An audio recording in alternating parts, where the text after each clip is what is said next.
increíble e insólita, épica, humillada al New York Times.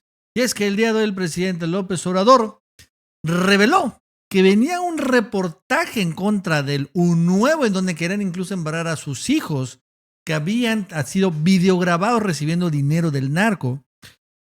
Incluso reveló un cuestionario que le mandaron a él en donde buscaban que se autoincriminara, pero al hacerlo público y leerlo todo esto en la mañanera y ahí mismo contestarles en vivo, generó que el reportaje fuera publicado y como lo vamos a ver, este reportaje estuviera total y absolutamente cortado, editado y todo lo que iban a poner no va a salir nada. E incluso este reportaje del New York Times ya le está dando la razón a López Obrador.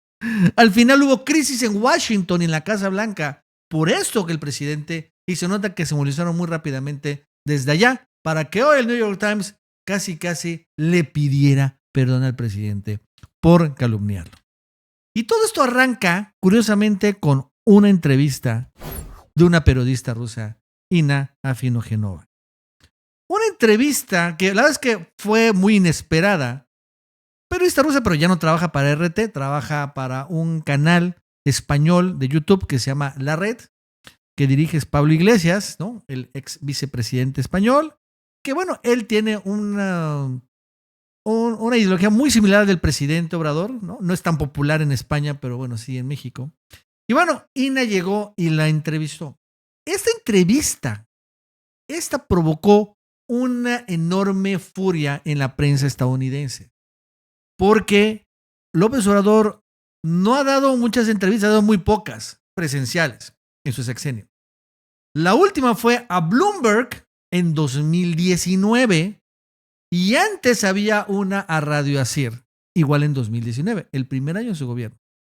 Y desde ahí a esta, a Inna Afinogenova.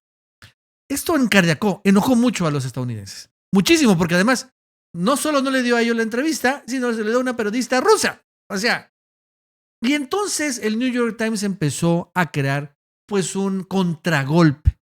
¿Y cuál es el contragolpe? Bueno, pues como hizo Loretito, como lo hizo ProPublica, como lo hizo Anabel. Bueno, a seguir diciendo que Obrador es un narcopresidente. Solo que en esta ocasión el presidente se les adelantó. Y el día de hoy, en la mañana, reveló que había recibido una carta donde le avisaban de esto. Vamos a escucharlo. ¿No les gustó? Porque ayer la corresponsal del New York Times envía a Jesús un cuestionario, pero en un tono que ahora lo van a ver, amenazante, prepotente,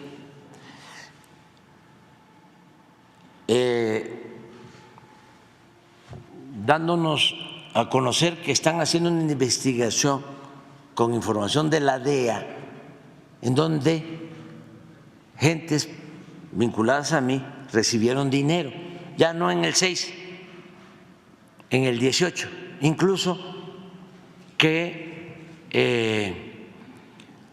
entregaron dinero a mis hijos. Entonces, y que le daban, creo que hasta las 5 de la tarde, un ultimátum a Jesús para que contestara lo que vamos a ver ahora. Entonces le dije a Jesús, no, vamos a contestar en la mañana y vamos a ver qué cosa es lo que están preguntando, lo que están sosteniendo, para informar. Y entonces el presidente revela la carta que le envió una reportera del New York Times, la corresponsal del New York Times en México. Y bueno, en resumen, son preguntas. La primera pregunta indaga sobre el conocimiento por parte del presidente o miembro de su gobierno de la investigación estadounidense y su reacción ante la misma. O sea, si sabía que lo estaban investigando. Dijo el presidente, no. La segunda, cuestiona un supuesto encuentro entre un confidente cercano al presidente y un líder del cártel de Sinaloa antes de las elecciones del 2018. La tercera pregunta es sobre el presunto pago de $4 millones aliados de Obrador por parte de un fundador del cártel de los Zetas con la esperanza de salir de prisión, o sea, en la campaña de 2018. La cuarta pregunta plantea la existencia de videos, ojo, que mostrarían a los hijos del presidente recibiendo dinero del crimen organizado, que supuestamente líderes criminales tienen videos de los hijos de AMLO. La quinta pregunta señala pagos de miembros del crimen organizado a intermediarios del presidente ocurridos coincidentemente durante un viaje del presidente a Sinaloa en marzo de 2020, cuando saludó a la mamá del Chapo. La sexta pregunta hace referencia a declaraciones previas del presidente sobre filtraciones de información relacionadas con su campaña en 2006 y cómo esta nueva revelación podría afectar las relaciones bilaterales y los esfuerzos conjuntos contra el crimen organizado. Y bueno, y después se ofrece darle oportunidad. Evidentemente, a todas estas preguntas el presidente dijo que son totales y absolutas calumnias. Y yo lo que pensaba es que lo que iba a hacer o lo que quería hacer el New York Times era refritear un tema que no le salió. Esto que el presidente haya recibido pagos del narco no es curiosamente, no nace ahorita, no es un chisme actual, no nace de ProPublica o de Anabel Hernández este año, sino viene ya intentando meter esto desde hace 3 años, en el juicio del Chapo, ¿se acuerdan? Cuando estaba el rey Zambada, el hermano de El Mayo Zambada, testificando, y le pregunta a César de Castro, el mafioso abogado de García Luna. Le preguntó César de Castro directamente si el cártel de Sinaloa dio dinero al actual presidente Obrador para una campaña contra Vicente Fox, ¿no? Curiosamente se equivocó Castro, eso fue en el 2006. A lo que Zambada dijo que no. O sea, el rey Zambada dijo que no le di dinero.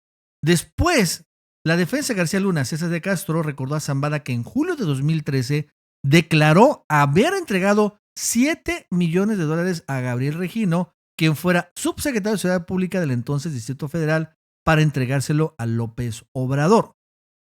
No pude haberlo dicho porque no es verdad. ¿Ya ven?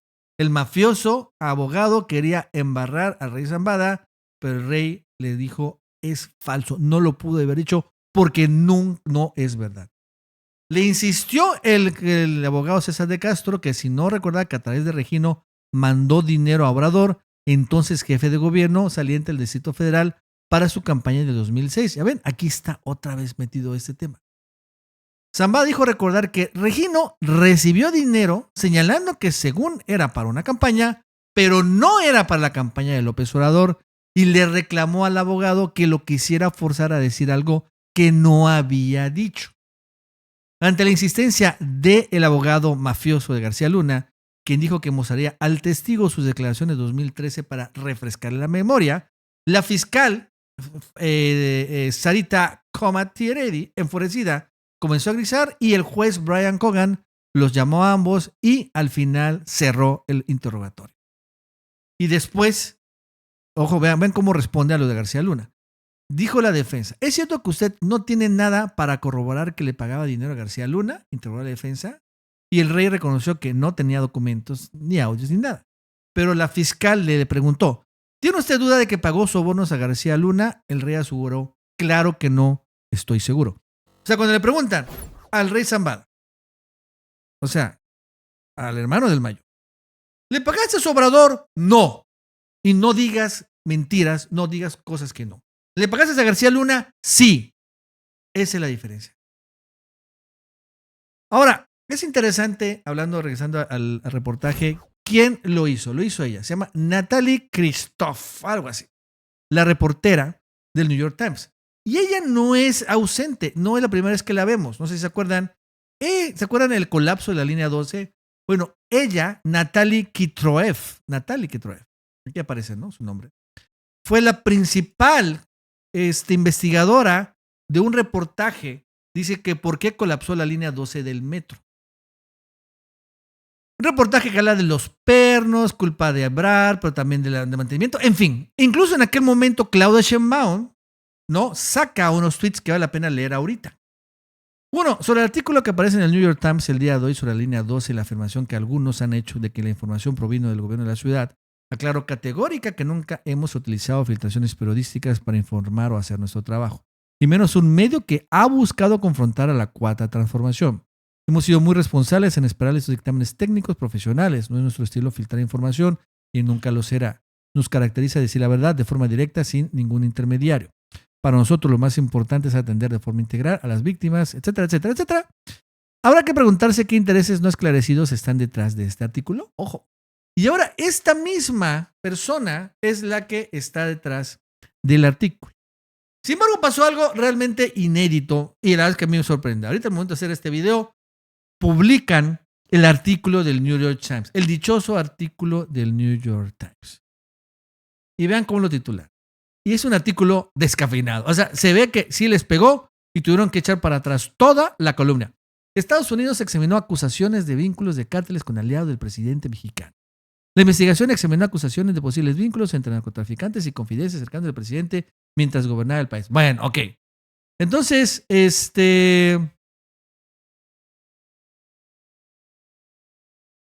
la investigación, eso es lo que dice, ¿no? Estadounidense, aunque no dicen cuál, descubrió información que apuntaba a posibles vínculos entre poderosos agentes de cárteles y asesores y funcionarios mexicanos cercanos al presidente. Pero Estados Unidos dice, nunca abrió una investigación formal sobre Obrador y los funcionarios involucrados finalmente archivaron la investigación. A ver, no entiendo. No entiendo. O sea, no entiendo. Dice, hay una investigación, pero Estados Unidos nunca abrió una investigación. ¿Qué? Por favor, no entiendo esta bipolaridad. O sea, a ver, ¿hay investigación o no hay una investigación? A ver, díganme. Es que es informal y el otro es formal. Lo siento, pero no entiendo. Una investigación es una investigación. Punto. O sea, investiga esto. Ah, ¿hay elementos para eso? Bueno, entonces ya hago una acusación formal. Pero no logro entender cómo hay una investigación y al mismo tiempo dice que nunca abrió una investigación. ¿Por qué nunca abrió una investigación? Porque el gobierno de Estados Unidos dice que tenía poco interés en procesar acusaciones contra el líder López Obrador. Le tienen miedo al presidente, pues. ¿Quiénes dijeron? 3 personas familiarizadas con el caso, que no están autorizadas a hablar públicamente. O sea, puro cuento. Como el clásico, son 3 personas familiarizadas, pero que no puedo decir. Son anónimos. Ok, muy bien. O sea, es finalmente la fuente del palacio. Ahí aquí aparecen ya las declaraciones de Obrador, completamente falsas, etcétera, etcétera. Y eso es todo. Por ejemplo, gran parte de la información, escribe el New York Times, recopilada por funcionarios estadounidenses, quienes sean ellos, puede ser un funcionario estadounidense, la secretaria, puede ser el chofer, puede ser Ken Salazar, no sé, puede ser la chismosa del Dresser. Dice, provino de informantes cuyos relatos pueden ser difíciles de corroborar y en ocasiones terminan siendo incorrectos. O sea, ellos mismos están diciendo que la información es difícil de corroborar y además es incorrecta. Lo están diciendo literalmente. Por ejemplo, dice, los registros muestran que un informante les dijo a los investigadores que uno de los confidentes más cercanos de Obrador se reunió con Ismael Zambada García, un alto líder, antes de su victoria del 2018. O sea, lo dice un chismoso. Otro chismoso dice lo siguiente, que después de la elección del presidente, un fundador del notoriamente violento de los Zetas pagó $4 millones a 2 aliados de Obrador con la esperanza de salir de prisión. Otro chismoso dice lo mismo. Y otros, los investigadores obtuvieron información de una tercera fuente, un tercer chismoso, que sugería que los cárteles de la droga estaban en posesión de videos de los hijos del presidente recogiendo dinero de la droga, según muestran los registros. O sea, un tercer chismoso dicen, ¿qué creen? Tienen grabados a López Obrador. Oye, ¿en serio? No mames, hay que hacer un reportaje del New York Times. ¿Quién lo dice? No sé, es un chismoso. No. Y ellos mismos dicen, pues sí, es un chismoso. O sea, la verdad es que lo más probable es que lo que esté diciendo es mentira, pero bueno, vamos a publicar. Ese es el calibre. Y ahí, eso es todo. Todo lo demás es refrito de otras cosas. La adoración fue otras cosas. E incluso ahí se acaba la investigación. Se acabó la investigación. Esta es un chiste. Un chiste tremendo. O sea, una ridiculez, una humillación del New York Times. Pero bueno, claro, evidentemente iba a ser una primera plana, investigación larguísima, toda, ¿verdad? Pero el presidente se adelanta, los exhibe y lo que genera es que se prenda la alarma en Washington lean el New York Times y le digan, güey, cancela eso, frena eso. Porque el presidente dije, o sea, a ver. Porque el problema no es el New York Times, ni Loretito, ni Anabel. El problema es Estados Unidos. Y entonces, cuando sale el reportaje de ProPublica, hay una investigación de la DEA. Existe, se llama Operación Polanco. Y la cerraron, pero existió. Entonces, llegan los gringos, Liz Sherwood, la asesora de Seguridad Nacional, con Obrador y le dice, muy, muy apenada, ¿sabes qué? Mira, sí hubo, pero la cerramos. O sea, no hay nada. No hay nada. Bueno, acuérdense que Obrador ni la iba a recibir, pero la recibió. Y no hay nada. Es puro rollo. Estos güey. Ya tienen chungo que la cerramos. Ni siquiera Biden. No. Ok, muy bien. Pero esto lo que estaban diciendo es que hay una nueva investigación abierta en 2018. Entonces Obrador dice, güey, o sea, me están investigando ya como presidente. O sea, a ver, ¿cómo está? Tú me dijiste que estaba cerrada esta investigación. Ahora me dices que en 2018 volviste a abrir exactamente lo mismo. Bueno, entonces me mentiste. Ese es la alarma. Ese es el problema. Eso es lo que provocó pánico en Washington. Dijeron, güey, frena, mata eso. No lo publiques, pídele perdón, casi humíllate. Y vemos la reacción. Esa es la reacción. Porque ya ni siquiera dicen nada. Ni siquiera dicen los años, ¿se dan cuenta? No dicen ya casi nada. Y ellos mismos, en ese reportaje, pues se están echando de cabeza. Pésimo, Pésimo, pero vamos a tener el poder del Obrador, ojo, en Washington. Bueno, amigos, es todo. Hasta luego.